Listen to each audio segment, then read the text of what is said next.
और तुम हराम लुकमे से भी रोजा रख लेते हो। अल्लाह कबूल करे न करे वो अलग बात है, लोगों के सामने तुम्हारा जाहिर नहीं करता कि तुमने लुकमा हराम से रोजा रखा हुआ है। अपने आप को देखो और अल्लाह के हबीब के सदके रब की खुद पर इनायात को देखो और फिर फैसला करो हम अल्लाह के हबीब के और अल्लाह के वफादार हैं या गद्दार हैं। हम तो सरासर गद्दारी पे उतरे हुए। जिसने महबूब का कलमा पढ़ा वो भी बख्शा गया, जिसने महबूब का नाम लिया वो भी बख्शा गया, जिसके दिल में नबी अकरम की मोहब्बत पैदा हो गई रब ने उसे भी माफ कर दिया। गलत फहमी का शिकार ना हो जाना कि ये हमारा कमाल है, कहा नहीं, ये मेरे महबूब की निस्बत की बरकत हासिल है। रब हमारी बुराइयां नहीं देखता, ऐब नहीं देखता, गुनाह नहीं देखता। शेख सादी तड़प के बोले, कहा रहमत खुदा बहानमी गोयत, बहानमी गोयत। हक के अबदियत ये है हमारे दिलों में एहसास नदामत हो कि या अल्लाह तूने जितने इनामात से हमें नवाजा था हम तेरी इबादत का हक अदा नहीं कर सके। आका ने इरशाद फरमाया रब ने रिज्क के 10 हिस्से फरमाए हैं जिन्हां वास्ते मैं ओथे जाने ना और रोजाना मैनू इत्थे आके मिल जाते ने। बनी इसराइल के मुतालिक फरमाया गया कि अब तुम अपनी जानों पर जुल्म कर बैठे हो, तो लिहाजा अगर तुम चाहते हो कि अल्लाह तुम्हारे गुनाह बख्श दे तो तुम फलां शहर में दाखिल हो जाओ लड़ते हुए एक दूसरे से, एक दूसरे को कत्ल करते हुए। यानी कौम बनी इसराइल की बख्शिश के लिए शर्त ये रखी गई कि आप फलां शहर में दाखिल हों और एक दूसरे का कत्ल करें। जो कत्ल हो जाएंगे वो भी बख्श दिए जाएंगे और जो लड़ते लड़ते उस शहर में दाखिल हो जाएंगे वो भी बख्श दिए जाएंगे। जाहिर है कि जब इंसान लड़ता है, लड़ाई में इंसान का जिस्म तो महफूज नहीं रहता। हालत जंग में इंसान ज़ख्मी होता है, ज़ख्म लगते हैं, खून बहता है और चेहरा जिस्म दागदार होता है। अल्लाह ताला ने इरशाद फरमाया कि तुम ये गुनाह कर चुके हो, अब तुम अगर बख्शिश चाहते हो अपनी तो उसका एक ज़रिया है कि तुम आपस में लड़ो, तलवार चलाओ। जो कत्ल हो जाएगा उसे भी माफ़ कर दूंगा और जो ज़ख्मी हो के इस शहर में दाखिल हो जाएगा उसे भी माफ़ कर दिया जाएगा। नबी रहमत सल्लल्लाहु अलैहि वसल्लम की उम्मत के लिए अल्लाह रब्बुल आलमीन ने उसूल यकसर तब्दील फरमा दिया। कहा है मेरे महबूब के ग़ुलामों, अगर तुमसे कोई गुनाह सरजद हो जाए तो तुम्हें एक दूसरे का गला काटने की ज़रूरत नहीं, तुम्हें एक दूसरे का खून बहाने की जरूरत नहीं, तुम्हें एक दूसरे से लड़ने की जरूरत नहीं, तुम्हें अपना घर छोड़कर दूसरे नए शहर में जाने की जरूरत नहीं। बस तुम इतना करो, मेरे घर में आ जाओ, मुसल्ला बिछा लो, हालत क़याम में, रुकू में, सजदे में अल्लाह की बारगाह में अपने गुनाह पर शर्मिंदगी का इजहार करते हुए चंद आंसुओं के कतरे बहा दो। उनके लिए शर्त यह थी कि वो खून बहाएं। तुम मेरे महबूब कमली वाले के गुलाम हो, तुम्हारे लिए शर्त यह है कि आंसुओं के चंद कतरे बहा लो। तो जो इनाम और एजाज उनको अता किया गया खून बहाने पर, अल्लाह रब्बुल आलमीन तुम्हें वो चंद कतरे आंसुओं के बहाने पर अता कर देगा। तो इसमें कमाल मेरा आपका नहीं, इसमें कमाल सैयद आलम सल्लल्लाहु अलैहि वसल्लम की ज़ात अक़दस का है। अल्लाह रब्बुल आलमीन ने अपने हबीब मुकर्रम सल्लल्लाहु अलैहि वसल्लम को इस शान से नवाजा कि जिसने महबूब का कलमा पढ़ा वो भी बख्शा गया, जिसने महबूब का नाम लिया वो भी बख्शा गया, जिसके दिल में नबी अकरम की मोहब्बत पैदा हो गई रब ने उसे भी माफ़ कर दिया। हत्ता के एक यहूदी बच्चा 10-12 साल की उम्र थी, वो अपने यहूदी मजहब पर ही था, लेकिन आका मौला सल्लल्लाहु अलैहि वसल्लम की बारगाह अक़दस में हाजिर होता मोहब्बत के साथ और हुजूर उससे पूछते कैसे आए हो, तो वो कहता काफ़ी दिन गुजर गए थे, आपसे मुलाकात नहीं हुई, आपसे मिला नहीं, मिलने का दिल चाह रहा था, आपसे मिलने के लिए आ गया। आका अलैहिस्सलाम उससे मुलाकात करते, वक़्त देते, वो चला जाता वापस। सैयद आलम सल्लल्लाहु अलैहि वसल्लम ने देखा कि ये 3-4 दिन हो गए आया नहीं। सहाबा से पूछा कहाँ देखो यार वो कहाँ गया है, मुलाकात कोई नहीं हुई, काफ़ी दिन गुजर गए। सहाबा किराम ने पता करके बताया कि या रसूल अल्लाह ये बीमार है और बताया ये जा रहा है कि उसकी तबीयत ज्यादा नासाज है। आका अलैहिस्सलाम ने फरमाया चलो नमाज पढ़ते हैं और नमाज पढ़ के फिर उस यहूदी की अयादत के लिए जाते हैं। सैयद आलम सल्लल्लाहु अलैहि वसल्लम उस यहूदी बच्चे की अयादत के लिए तशरीफ ले गए। देखा तो वो यहूदी बच्चा इंतहाई बीमारी की हालत में है। आका अलैहिस्सलाम ने पूछा तो उन्होंने कहा जनाब इसकी तो तबीयत नासाज है काफ़ी देर से और हमें तो अब इसकी ज़िंदगी की कोई आसार अलामात नज़र नहीं आते। आका अलैहिस्सलाम तशरीफ फरमा हो गए उसके सराहने, उसका सर उठा के अपनी गोद में रखा। महबूब ने उसके कान में कोई बात इरशाद फरमाई, वो मुस्कुराया और कुछ ज़ुबान से अदा किया और इतने में उसकी रूह कफ़स उनसरी से परवाज़ कर गई। आका मौला सल्लल्लाहु अलैहि वसल्लम ने इरशाद फरमाया सहाबा ये मुझसे मोहब्बत करता था, वक्त विसाल आ चुका था। अल्लाह ने इस वजह से इसकी मौत को मौखर कर रखा था कि आखिरी लम्हे ये मेरा दीदार भी कर ले और ईमान भी ले आए मुझ पर। तो अल्लाह ने इसकी मौत को रोका हुआ था। रब तो मौत को रोकने पर कादिर है ना। अल्लाह ने इसकी मौत को रोका हुआ था कि ये आए मेरी बारगाह में, मैं आ जाऊं, मुलाकात हो जाए, ये कलमा पढ़ ले। मैंने इसके कान में कहा कि यार ज़िंदगी का पता कोई नहीं है, कलमा पढ़ ले। इसने मेरे कान में कलमा पढ़ दिया। कहा अल्लाह रब्बुल आलमीन ने बस इसी चीज़ का इंतज़ार था, जैसे ही कलमा पढ़ा हालत ईमान में अल्लाह रब्बुल आलमीन की बारगाह में इसे पेश कर दिया गया। तो नबी अकरम सल्लल्लाहु अलैहि वसल्लम की जिसे मोहब्बत नसीब हो गई वो भी बख्शा गया। आका मौला सल्लल्लाहु अलैहि वसल्लम की जिसे कुर्बत नसीब हो गई वो भी बख्शा गया। ये इनायात एजाज़ात हमारी वजह से नहीं है, ये सारी की सारी इनायात अल्लाह रब्बुल आलमीन की अपने हबीब मुकर्रम की वजह से हैं। तो आका मौला सल्लल्लाहु अलैहि वसल्लम की बरकत से अल्लाह रब्बुल आलमीन ने बरकतों के, इनायात के, रहमतों के वो दरवाजे भी खोल दिए जो साबका कमो बेश 1.25 लाख नबियों की उम्मतों पर नहीं खोले गए। इस उम्मत पर वो दरवाजे खोल दिए गए। अब आज कुरान मजीद फुरकान हमीद की जो आयात मुक़द्दिसा मेरे पेश नज़र है और मैं आपके सामने उनको बयान करना चाहता हूँ, वो आयात सूरह निसा की हैं। अल्लाह रब्बुल आलमीन इन आयात मुक़द्दिसा में इसी चीज़ को बयान करते हुए इरशाद फरमाता है, युरीदुल्लाहु लियुबय्यिना लकुम। पहली उम्मतों के लिए बड़ी आजमाइशें थी, लेकिन इस उम्मत के लिए वो आजमाइशें रोक दी गई। कहा सुनो, तुम्हारे महबूब मुकर्रम की बदौलत अब अल्लाह रब्बुल आलमीन ये चाहता है कि तुम्हारे लिए अपने अहकाम आसान करके बयान कर दे, तुम्हारे लिए अहकाम को आसान कर दे और खोल के बयान कर दे। इसको यहाँ रुक के ना एक यूं समझे, बाज़ औक़ात बंदा ऑफिसर के सामने ज़ेरे हताब होता है और वो ज्यादा बात नहीं करता मुलाजिम से, क्योंकि वो ज़ेरे हताब है ना। तो पूछता है सर जी पानी लाऊं, तो बस एक निगाह से देखता है। अब उसी निगाह में जवाब होता है कि हाँ या ना। अगर जलाल है तबीयत में तो इसका मतलब है कि पसंद नहीं कर रहा, यहाँ से निकल जाओ, परे हो जाओ, सामने ना खड़े होना। और अगर चेहरे पे मुस्कुराहट है, आंखों में नरमी है, तो इसका मतलब है ले आओ। सर पंखा चला दूं, पास बैठ जाऊं, आपके कोई हुक्म है? वो देखता है ऑफिसर, अगर उसके चेहरे पे जलाल हो, आंखों में सख्ती हो, तो मतलब होता है यहाँ से परे हो जाओ। और अगर उसकी आंखों में नरमी हो, चेहरे पे मोहब्बत के आसार हो, तो इसका मतलब होता है तू जो करना चाहता है कर ले। साबका उम्मतों के लिए इतनी भी गुंजाइश नहीं थी कि हुक्म आ गया तो आगे अल्लाह रब्बुल आलमीन ने वजाहत नहीं की। हत्ता के अंबिया उन अहकाम खुदाबंदी की वजाहत के लिए कई कई महीने अल्लाह की बारगाह में रियाजत करते और चिल्लाकशियाँ करते। उन नबियों की चिल्लाकशी के बाद अल्लाह रब्बुल आलमीन की बारगाह से इतना इज़्न मिलता कि आप जो बात करना चाहते हैं कर लें। कोहे तूर पे जनाब मूसा गए, 1 महीना जब गए मुलाकात के लिए अल्लाह से, हम कलाम होने के लिए, तो रब ने फरमाया ए मूसा आ गए हैं, फ़ख़्लाना अलैक इन्नका बिलवादिल मुक़द्दस तुवा। जनाब मूसा नबी थे, रसूल थे, उलुल आज़्म नबी और रसूल थे। कहा है मूसा आप आ गए हैं तो चलो अपने नालैन उतार दो। आदाब है हमारी बारगाह के कुछ, ये आम आदमी को नहीं कहा जा रहा, उलुल आज़्म नबी और रसूल को कहा जा रहा है। फ़ख़्लाना अलैक, अगर आप हमसे मुलाकात के लिए और बातचीत के लिए आए हैं, हम कलाम होने के लिए, तो फिर इस तरह नहीं, आदाब ये है कि नालैन उतार दें। हमारी बारगाह में आते हुए आपके कदमों में नालैन भी नहीं होने चाहिए, जूता नहीं होना चाहिए, नंगे पाँव आओ। जब आ गए जूता उतार दिया, कहा या अल्लाह मैं हाजिर हो गया तेरी बारगाह में। अल्लाह ने इरशाद फरमाया आ गए हो तो चलो अब 30 दिन लगातार दिन का रोज़ा रखो और रात को अल्लाह के हुजूर क़याम करो।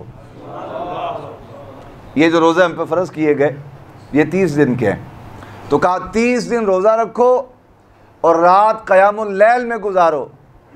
मेरी और आपकी तरह इतनी इजाज़त नहीं दी कि 20 रकात अदा करो और सो जाओ। कहा क़याम में गुजरे तुम्हारी रात, और सामने आम बशर नहीं है, उलुल आज़्म नबी और रसूल है। आपको नहीं समझ आ रही मैं आपको क्या अर्ज़ कर रहा हूँ? वो आपकी तरह मेरी तरह का बशर नहीं, वो जलीलुल क़द्र नबी, साहिब शरीयत, साहिब किताब नबी और रसूल है। अल्लाह ने इरशाद फरमाया मूसा आ गए हैं तो नालैन उतार दें। अब अगला हुक्म यह है कि 30 दिन तक भूखे प्यासे रहें, रात क़यामुल लैल में गुजरे आपकी। अब 30 दिन तक जनाब मूसा कोई कलाम नहीं कर रहे अल्लाह से, अल्लाह कोई कलाम नहीं कर रहा जनाब मूसा से। 30 दिन गुजर गए, जो हुक्म था वो पूरा किया जा रहा है। वजाहत की भी गुंजाइश नहीं कि बंदा वजाहत मांग ले कि या अल्लाह मैं तो एक बात ही पूछने आया था, इतनी मेहरबानी हो जाए कि मैं घर जाके इबादत कर लूँगा, यहाँ कोई तूर पे पहाड़ पे ना कोई मेरी बीवी है, ना बच्चे हैं, ना कोई सहरी देने वाला, ना कोई इफ्तारी देने वाला, ना कोई खिदमत करने वाला, ना कोई पानी पेश करने वाला। ये जंगल के दरमियान एक पहाड़ है और वो खुश्क पहाड़ है, उस पर ज़िंदगी के आसार ही कोई नहीं। या अल्लाह मैं घर जाके रोज़े रख लूँगा, क़यामुल लैल कर लूँगा, इजाज़त दे दे, बात ही करनी है, बस बात पूछनी है, बस इतनी सी बात है। इसकी भी इजाज़त नहीं। हुक्म हो गया कि 30 दिन तक दिन के रोज़े रखो, रात को क़याम करो। जब 30 दिन पूरे हो गए तो अल्लाह की बारगाह में अर्ज़ की, या अल्लाह अब 30 दिन पूरे हो गए, अब क्या हुक्म है मेरे लिए। अभी बातचीत की नौबत नहीं आई, ये इज़्ज़त नहीं मिला कि आप जो मुद्दा लेके मेरी बारगाह में आए वो बयान कर लें। इतनी गुंजाइश मिली कि आप बयान कर सकें कि मैंने 30 दिन रात का क़याम भी कर लिया और रोज़े भी रख लिए। जब 30 दिन रोज़े रख के और रात का क़याम करके अल्लाह की बारगाह में अर्ज़ की, या अल्लाह 30 दिन पूरे हो गए, तो फरमाया ठीक है, हो गए हैं 30 दिन पूरे, चलो 10 दिन और करो। और वो इस तरह नहीं थे जिस तरह आपको और मुझे सहरियाँ मुयस्सर हैं। क़यामुल लैल के लिए 20 रकात पढ़ी 1 घंटे में और घर रवाना हो गए और सारी रात जाके सोए। वो सारी रात का क़याम था और वहाँ ये नरमो नाजुक कालीन भी नहीं थे, ठंडी ठार मस्जिद भी नहीं थी, पुरसुकून इंतज़ामात भी नहीं थे। वो जंगल के दरमियान एक खड़ा पहाड़ है और उस पर सख्तियाँ हैं, पत्थर हैं, चादर भी कोई नहीं, इसलिए कि इंतज़ामात तो थे नहीं। ना उन्हें इस बात की खबर थी कि मैंने 40 दिन वहाँ चिल्ला करना है। वो तो गए थे अपनी उम्मत की तरफ से एक सवाल लेके, अल्लाह की बारगाह में सवाल अर्ज़ करने, और ज़हन में यही ख्याल था कि मैं जाऊँगा, सवाल अर्ज़ करूँगा, जवाब मिल जाएगा और वापस आ जाऊँगा। जब वहाँ गए तो 30 दिन अल्लाह का हुक्म आ गया। फिर फरमाया, मूसा 10 दिन और कर। अब बनी इसराइल आम लोग नहीं, उम्मतियों की बात नहीं, बनी इसराइल के उलुल आज़्म नबी की बात है। और मुसलमान को कहा, ज़ात तेरी नहीं, असल में तूने कलमा पढ़ा है मेरे महबूब कमली वाले आका का, तो तू दिन में सहरी किया कर और घर में रह के कर, रात क़यामुल लैल कर, सारी रात खड़े होने की जरूरत नहीं, 20 रकात पढ़। और अगर तेरा दिल करे अपनी फैमिली के साथ वक्त गुजारने पे तो वो भी गुजार ले, दिन के वक्त ना करना, रात की तन्हाई में अपनी खानदान के साथ वक्त, अपनी अहलिया के साथ वक्त गुजार ले, कोई पाबंदी नहीं। गिनती के चंद दिन का रोजे रखो, रात का क़याम करो। जब 30 दिन पूरे हो जाएंगे तो तुम्हें नहीं कहूंगा 10 दिन और लगाओ, और गलत फहमी का शिकार ना हो जाना कि ये हमारा कमाल है। कहा नहीं, ये मेरे महबूब की निस्बत की बरकत हासिल है तुम्हें। जब 30 दिन पूरे हो जाएं तो आ जाना मेरी बारगाह में, आखिरी रात क़याम करना। कहा तुम्हारे पिछले सारे गुनाह माफ़ कर दिए जाएंगे। इसके बावजूद भी अगर ये उम्मत ज़कात के अहकाम पूरे बजा न लाए, सदका फ़ितर अदा न करे, अल्लाह के दिए में से अल्लाह की राह में खर्च न करे, बखील बन जाए और नाफरमान हो जाए, सरकश और बागी बन जाए, तो देखो कहाँ नबियों की आजमाइश कितनी सख्त है और कहाँ मेरे और आपके लिए सहूलियात अल्लाह की जानिब से कितनी ज़्यादा है। वो हमारे ज़रबुल मिसल बोली जाती है, बर्रे सगीर में कहा जाता है, ये मुँह और मसूर की दाल, ये मुँह है इस काबिल कि इतने एजाज़ात से नवाजा जाए हमें, ये बातिन है इस काबिल की झोली भर दी जाए, नहीं, ये सदका है मुहम्मदुर रसूलुल्लाह का। हमारी कमियां, कोताहियां, ऐब, नक्स, बुराइयां, रब हमारी बुराइयां नहीं देखता, ऐब नहीं देखता, गुनाह नहीं देखता। शेख सादी तड़प के बोले, कहा रहमत खुदा बहा नमी गोयद, बहाना मी गोयद। कहा है मुसलमान, तूने कलमा पढ़ा है मुहम्मदुर रसूलुल्लाह का, कहा रसूलुल्लाह के कलमे की बरकत है। पहली उम्मतों में नबियों पर बड़े बड़े आजमाइशें और इम्तिहान होते थे, रसूलुल्लाह के कलमा पढ़ने की बरकत तुझे ये नसीब हो गई।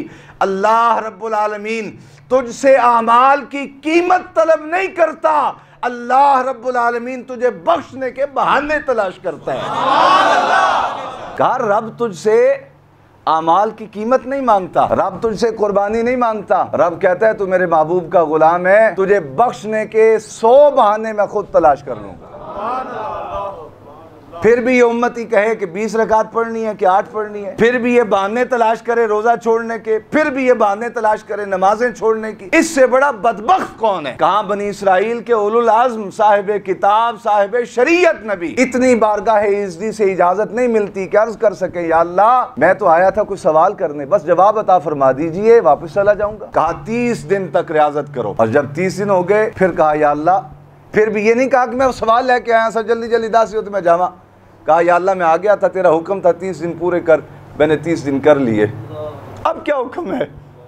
कहा मूसा 10 दिन और लगा। ओए नबी हैं, ओए बेशरम मुसलमानों, वो नबी खुदा हैं। ओए अल्लाह के इनामात से झोलियां भर भर के सारा साल तुम्हें वो खुराक नहीं मिलती जो तुम रमजान में खाते हो, इसके बावजूद तुम रोजे नहीं रखते हो। बेशरम मुसलमानों, वो नबी खुदा हैं, अर्ज करने की इज़्ज़त नहीं मिल रही, इजाजत नहीं मिल रही, और तुम हराम हराम लुक्मे से भी रोजा रख लेते हो। अल्लाह कबूल करे ना करे वो अलग बात है, लोगों के सामने तुम्हारा जाहिर नहीं करता कि तुमने लुक्मा हराम से रोजा रखा हुआ है। तुम हराम की कमाई से मस्जिद में पंखा और पैसे लगा जाते हो, अल्लाह लोगों के सामने तुम्हें इज्जतदार बना देता है कि ये सखी अल्लाह की राह में खर्च करने वाला है। अपने आप को देखो और अल्लाह के हबीब के सदके रब की खुद पर इनायात को देखो, और फिर फैसला करो हम अल्लाह के हबीब के और अल्लाह के वफादार हैं या गद्दार हैं। हम तो सरासर गद्दारी पे उतरे हुए, सरकशी और बगावत पे उतरे हुए। आपके पास जो लड़का 2 4 5 दिन काम करे, आप उसे थोड़ी सी उजरत दें, घंटा लेट आए तो आप उसके कान पकड़वा देते हैं, उसे कहते हैं कल से तो लेट आया तो निकाल दूंगा जॉब से तुझे। आप देखो ना खुद कि आपने कितनी नमाजें अदा की हैं रमजान में। मेरे अजीजान गिरामी, ये तल्ख बातें मैं इसलिए नहीं कर रहा कि मुझे कोई आपसे नफरत है, इसलिए कर रहा हूं कि हमने अल्लाह की बारगाह में पेश होना है, और यहाँ की शर्मिंदगी तो हम बर्दाश्त कर सकते हैं, वहां की शर्मिंदगी कैसे बर्दाश्त करेंगे? जिस बारगाह में आका फरमाते अंबिया पेश होंगे तो वजूद पे कपकपी तारी होगी, वहां मेरी और आपकी हालत क्या होगी? हक के मुसलमानी ये है, हक के अबदियत ये है कि हम आए, नमाज जुमा अदा करें, और हालत नमाज जुमा में हमारे दिलों में एहसास नदामत हो कि या अल्लाह तूने जितने इनामात से हमें नवाजा था, हम तेरी इबादत का हक अदा नहीं कर सके। ये हक के अबदियत है, ये हक के मुसलमानी है कि इनामात इतने ज्यादा और खिदमत कुछ भी नहीं, एहसानात इतने ज्यादा जवाबन खिदमत कुछ भी नहीं। काम इतना किया हो तो फिर बाज पुरस की जाती है, सवाल किया जाता है, जवाब देना पड़ता है। उस बारगाह में जवाब देना आसान तो नहीं, लेकिन ये करम है जनाब मुहम्मदुर रसूलुल्लाह का। अल्लाह रब्बुल आलमीन थोड़े थोड़े अमल पर भी गुनाह बख्श देता है, लेकिन तलब तो सच्ची हो ना, आरजू और तमन्ना तो हो ना अल्लाह की बारगाह से बख्शिश का सवाल करने की। अल्लाह रब्बुल आलमीन इस आया मुक़द्दिसा में इरशाद फरमाया युरीदुल्लाहु लियुबय्यिन लकुम। अब ये आयात कुरानिया इन्हें पूरी तवज्जो से सुने, आपका ईमान ताज़ा होगा। इरशाद फरमाया युरीदुल्लाहु लियुबय्यिन लकुम, कहा अल्लाह तुम्हारे लिए वजाहत के साथ अपने अहकाम बयान करना चाहता है। कहीं मूसा से कहा जा रहा था आप पहले 1 महीना रियाजत करें और फिर आपको बताएंगे कि आपको सवाल करने की इजाजत है कि नहीं, और यहाँ तूने कुछ भी नहीं किया, खा के खाए हुए का हक भी अदा नहीं किया। निस्बत रसूल की बरकत तुझे ये अता कर दी गई, कहा तू मेरे महबूब का गुलाम है, तेरे लिए मैं रब खुद अहकाम को खोल के बयान करना चाहता हूँ। युरीदुल्लाहु लियुबय्यिन लकुम व यहदियकुम सुननल्लज़ीना मिन क़ब्लिकुम, और कहा सिर्फ इतने ही नहीं, मैं तुझे हिदायत के उस रास्ते पर चलाना चाहता हूँ जिस रास्ते पर तुझसे कबल मेरे नेक बंदे चलते रहे हैं। तुझे हिदायत के उस रास्ते पर चलाना चाहता हूँ। सुननल्लज़ीना मिन क़ब्लिकुम व यतूब अलैकुम, और मैं तेरी तौबा कबूल करना चाहता हूँ, हालांकि तूने अभी तौबा की भी नहीं। वहां सवाल किया जा रहा है और जवाब नहीं अता किया जा रहा, यहां सवाल भी नहीं कर रहा, बख्शिश मांग भी नहीं रहा, रब कहता है मैं तुझे बख्शना चाहता हूं, तुझे बख्शना चाहता हूं।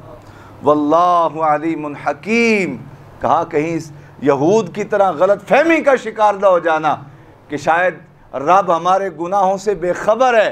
कहा नहीं, अल्लाह जानता है, सब कुछ जानने के बावजूद तुम्हें बख्शना चाहता है, इसलिए कि तेरे गले में मेरे महबूब की गुलामी का पटा है।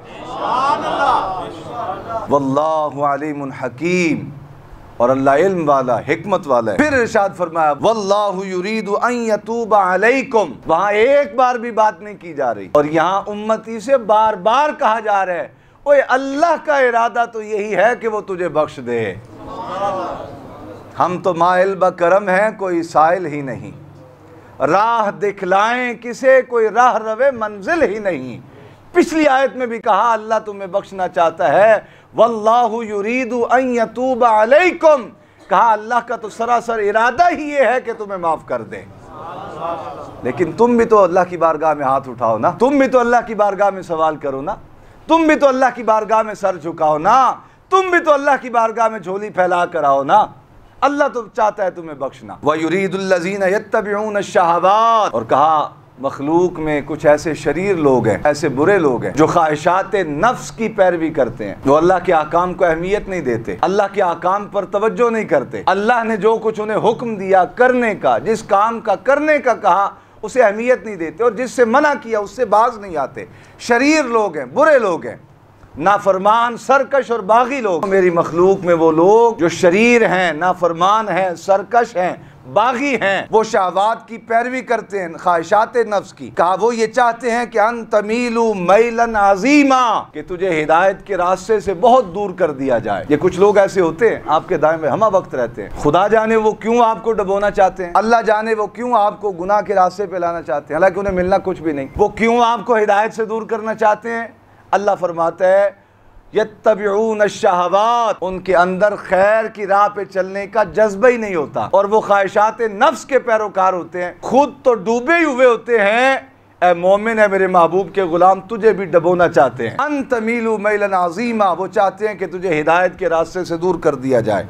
लेकिन सुन, उनकी पैरवी न करना, उनका दामन न पकड़ना, उनके रास्ते पे न चलना, उनकी बात पे कान न धरना, इसलिए कि एक जानिब वो रब के नाफरमान लोग हैं जो तुझे हिदायत के रास्ते से दूर करना चाहते हैं, और एक जानिब तेरा खल्लाक आलम रब है।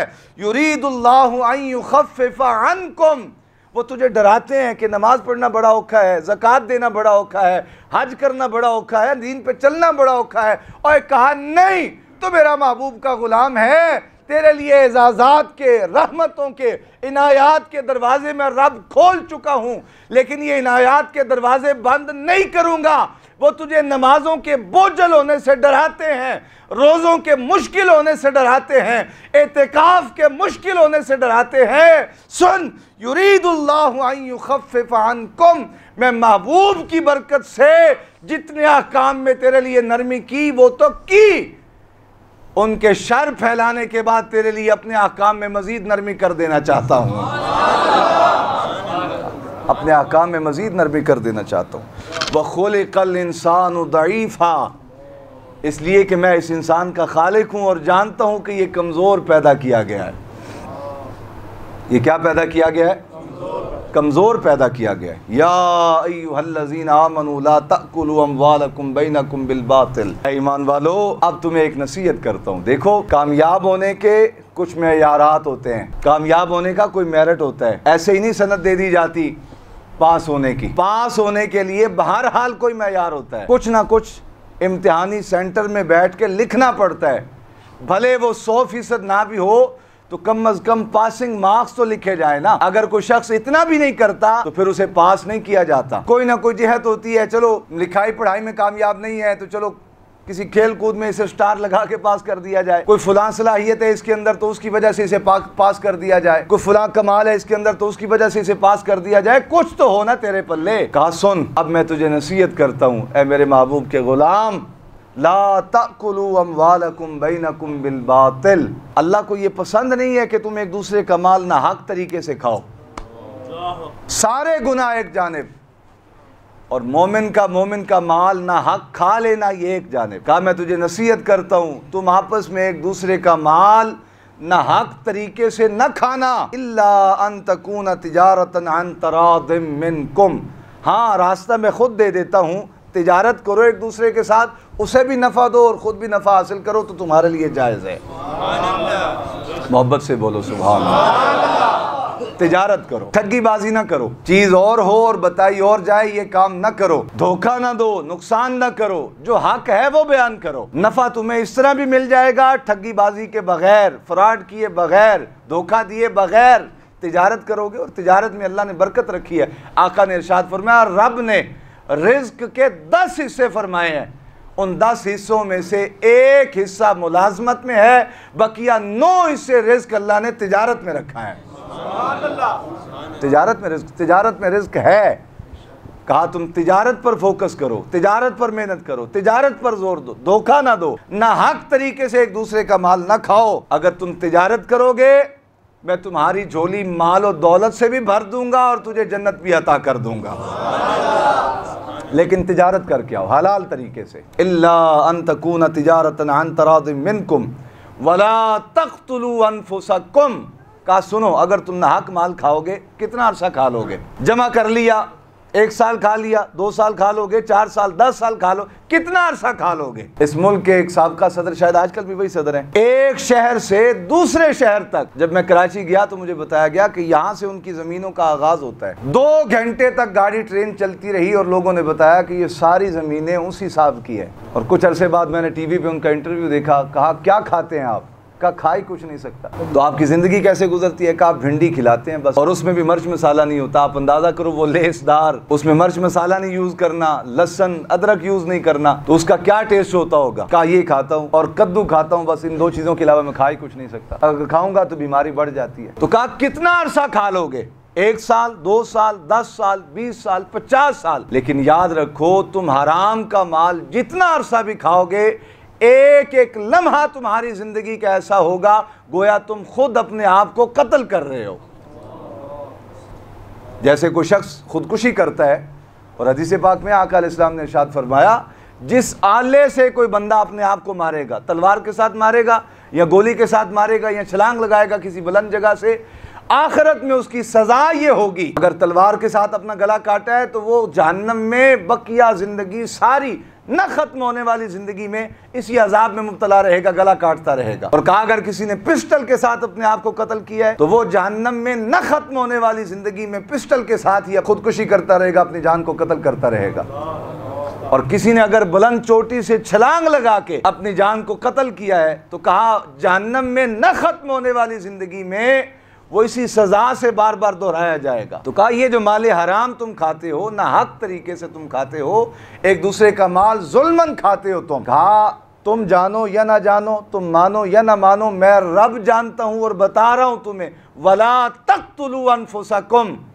ये इसका एक एक लम्हा ऐसा ही है जैसे तुम अपने आप को कत्ल कर रहे हो। अल्लाह के खजानों में कमी कोई नहीं, जो रब से मांगते हैं रब उन्हें अता कर देता है, लेकिन तुम मांगते ही नहीं रब से, तुम सवाल ही नहीं करते रब से, तुम रब पे तवक्कुल और भरोसा ही नहीं करते। तुम्हारी सारी तवज्जो इस बात पे है कि जो मुसलमान आया है मेरे पास बस छीन लूं इसे। और भाई काफिरों के मुल्क में अशियाए खुर्दो नोश मुसलमानों के लिए आधी कीमत पे कर दी जाए, और मुसलमानों के मुल्क में वही फल, वही सब्जी, वही दालें, वही गोश्त, वही खाने की सौगात डबल नहीं ट्रिपल ट्रिपल ट्रिपल कर दी जाए। अब भी मुसलमान है, अब भी दावा है मुसलमानी का, अब भी आप जन्नत के हकदार समझते हैं खुद को। तो मेरे अजीजानी गिरामी, ये मुसलमानों वाले काम नहीं। इस तरह जो लुकमा आप हराम तरीके से कमा लेते हैं, खा लेते हैं, हड़प कर लेते हैं, अल्लाह इरशाद फरमाता है गोया ऐसे है जैसे आप हर हर लम्हा अपने आप को कत्ल कर रहे हैं।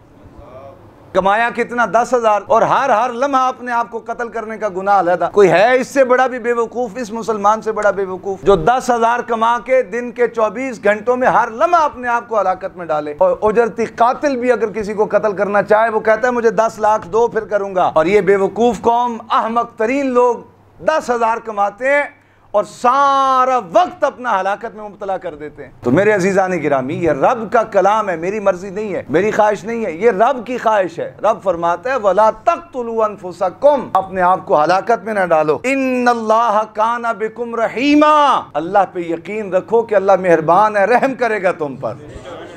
क्यों हलाकत में डालते हो 4 पैसों की खातिर? मुझे यहाँ हुजूर बाबा जी रहमतुल्लाह अलैह की वो अदा याद आ रही है, जिंदगी के आखिरी लम्हात थे, आखिरी लम्हात, और हज के लिए अरेंज किया गया, नाम ना निकला कुस्कुरा अंदाजी में। हज के दफ्तर में, वफाकी वजारत मजहबी उमूर के दफ्तर में राब्ता किया गया, किसी ऑफिसर ने कहा मैं करवा देता हूँ। तो भाई वापस आए और बड़े खुश थे कि अब्बा जी मैं कर आया हूँ, अरे आपका नाम नहीं निकला था कुरान अंदाजी में तो मैं अरेंज कर आया हूँ। बाबा जी 2 महीने बड़ी मेहनत करते रहे, तैयारी करते रहे, चहलकदमी करनी रोजाना कि यार मैं हज पे जा रहा हूँ, हज पे जा रहा हूँ, बच्चे इंतजामात पे लगे हुए हैं, कोई सोर्स लड़ाएंगे, कोई ना गुजरिया निकल आएगा। 2 महीने पूरे मैंने देखा, दौराने सबक भी उठ के चहलकदमी शुरू कर देते, शौक था कि मैंने अल्लाह के घर की ज़ियारत के लिए जाना है।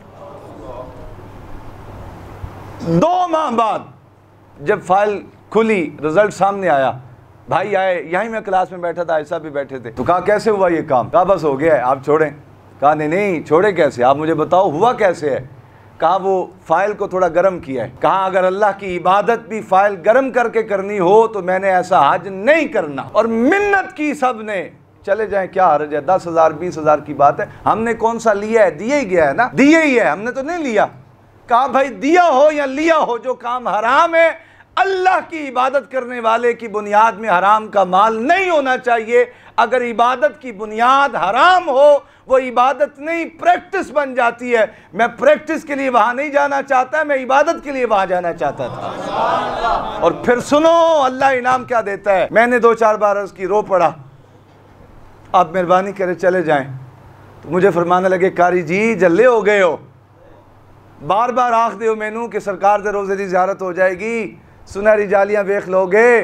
और मेरे कारी जी मोहब्बत नाल मैनू फरमांदे हन, कारी जी जिन्हां वास्ते मैं उत्थे जाना है ना, और रोज़ाना मैनू इत्थे आके मिल जाते हैं। कहा जिनके लिए मैंने वहां जाना है वो रोज़ाना आ जाते हैं, मेहरबानी फरमाते हैं, करम करते हैं, रोज़ाना आ जाते हैं। उस लम्हे आपने राज खोला, कहा मुझे रोज़ाना तहज्जुद के लिए सरकार की ज़ियारत होती है। लुकमा हलाल हो फिर इनाम इस तरह मिलता है।